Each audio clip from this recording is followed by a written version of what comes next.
What's going on, winners? Your boy Loso 2.0, aka The Voice.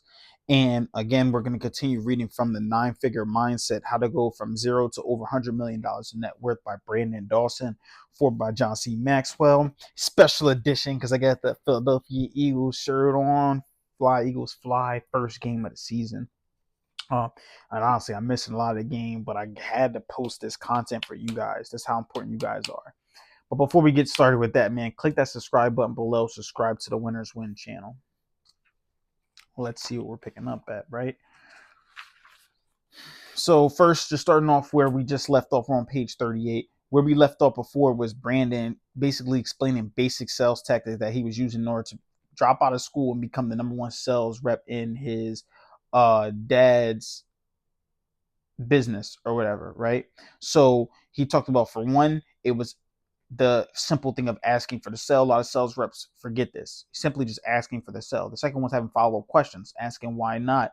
Trying to ask more discovery questions in order to better know them. The third thing is letting them know about the guarantee. And the fourth one is educating them with knowledge on the sales thing. So continuing from there.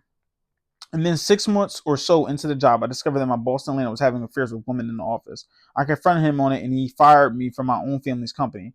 I felt I could talk to my mother since she had only recently found out I wasn't going to college in Portland, and I couldn't face telling her that the job in Atlanta was a bust. I felt my stepdad should be the one calling me rather than taking my boss's word for it. I felt trapped, and so I called no one. So he was fired after he found out that somebody was having an affair with women in the office.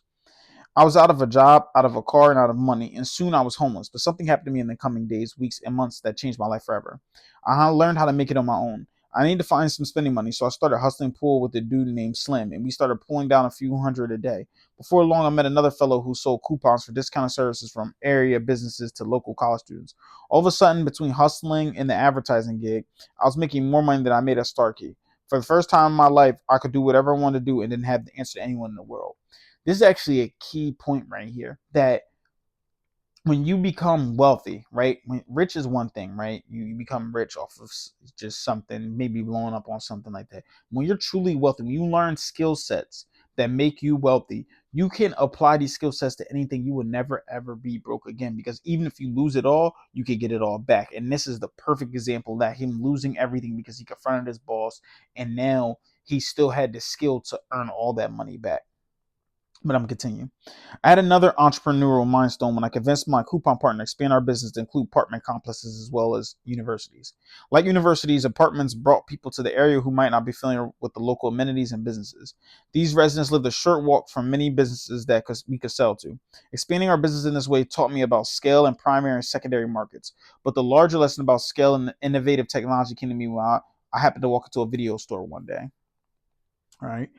Those of you born after 2000 may not know what a video store was. Before people could stream content from their internet connections, they used to rent tapes of movies and television programs at video stores. They were mom and pop stores and larger chains, the most successful of which including Blockbuster and Hollywood Video. I remember going to a mom and pop store one day and asking the owner how he competed against the chains. Bro, do you remember Blockbuster? I mean, listen, this is not really a key thing, but do you really remember Blockbuster? Yo, Blockbuster really was one of those ones. I remember right now thinking about me renting video games from them too as well, like going and getting the Yu-Gi-Oh! Capsule Monster game or Spider-Man game and going home and playing it, and you got to bring it back and stuff. I remember the Blockbuster store. There's actually one right there on Pulaski Highway next to that T-Mobile and Chick-fil-A and stuff that's over there. Anyway, though, he asked them basically how they were competing with those larger businesses. Do you know that for every 3 copies of a new movie release you have on your shelves, Blockbuster has something like 50 copies? I asked. And do you know that they don't even have to pay for the videos? They're so big they get them for free and just pay the distributors a percentage of what they rent. The pop brushed off my question by arguing that customer loyalty made up for lack of scale. Over time, even after I left Atlanta, I watched as the mom and pop stores were displaced by the big chains. The big chains were displaced by streaming. There was no way a little business owner could compete against large scale, innovative business models that allow for rapid scaling, technology advancement, and marketing leverage at unprecedented levels. So basically, the mom and pop shop was standing on business. I never stopped thinking about that period, and over the course of my career, I have spent millions of dollars researching the whole cycle of mom and pop stores to big box stores to streaming services like Netflix. The cycle took about 20 years. They might seem like a long time, but it went by a blink of an eye. Even now, in my presentation to business, I draw on what I learned walking Atlanta's Jimmy Carter Boulevard. Don't get so focused and comfortable with your situation that you forget to expand and innovate. If you don't expand and innovate, you will eventually be out of business. Okay, so you eventually do have to expand and scale. But I do like the idea of what they were talking about when they were saying about their customer loyalty. Yo, I actually have a great example of this. So we have a location in our business that was in one of the worst towns. If you ever been to Salisbury, Maryland, it's literally the worst town city to ever be in Maryland. My sister lives there. It's terrible. They talk about how they wish about moving back closer to the city every single day, but terrible place. They were thinking about this probably wasn't going to last long. We'll close it down. The guy was getting Google reviews every single day, giving great customer service, doing sales, of course, like he knew how to sell and stuff, but he also was doing great customer service every single day. And he built the business up to now being the second busiest location in our entire business from the terrible town like that, based off of Google reviews, flyer drops, outside events, and and on top of it as well, being good at sales. So I just thought that was actually just amazing, to be honest with you. And that really goes to show how much customer satisfaction and loyalty can really go a long way, especially if you mix it with sales. Now, it's kind of go hand in hand. Like all leaders are readers, but not all readers are leaders. It's the same way like this. Good salespeople give good customer service, helps the business grow. But if you're just doing good customer service, that doesn't always mean you're going to get good sales. You think what I'm saying? Um, and just because you're doing good sales, you need both of them to really be super successful. But continue. After about 3 weeks, my stepdad called to tell me he wanted to bring me back to Starkey, but I'm having so much fun knocking out a park in Atlanta that I said no.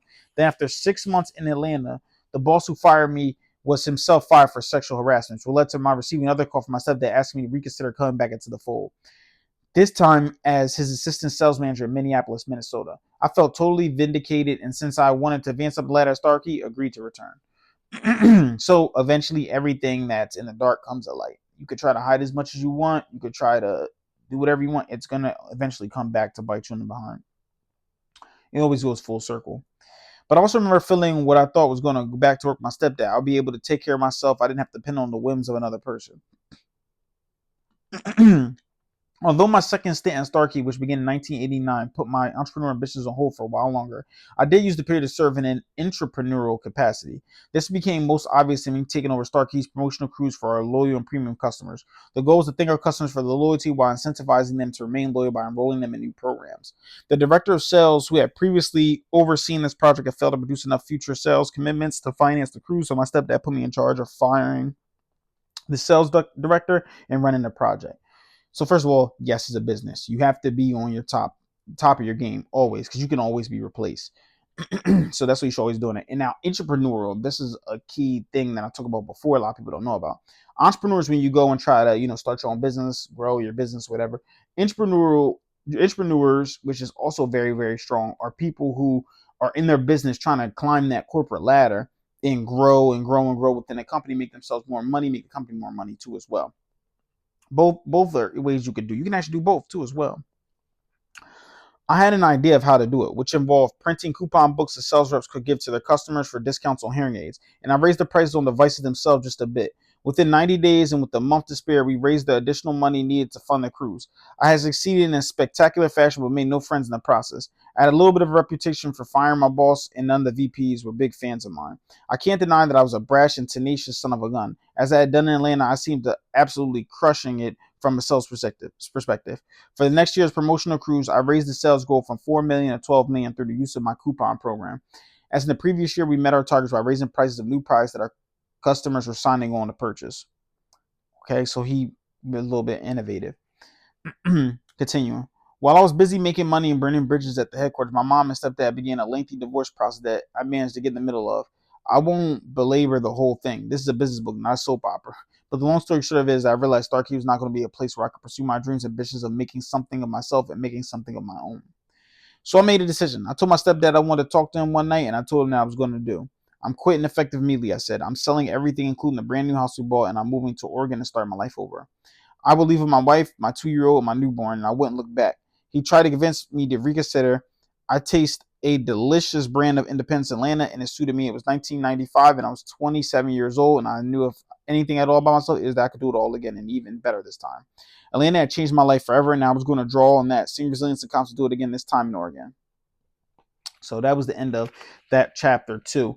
So he decided to start it over because, like I said, again, a big thing about being an entrepreneur is once you learn a skill set so powerful and you get so great at something, you have no problem starting over because now you have a skill set that can last you forever. Again, that's really all I have for you guys today. I want you guys to keep killing the day. Remember, winners win, losers lose. And you pray for success like this. 2.0 out.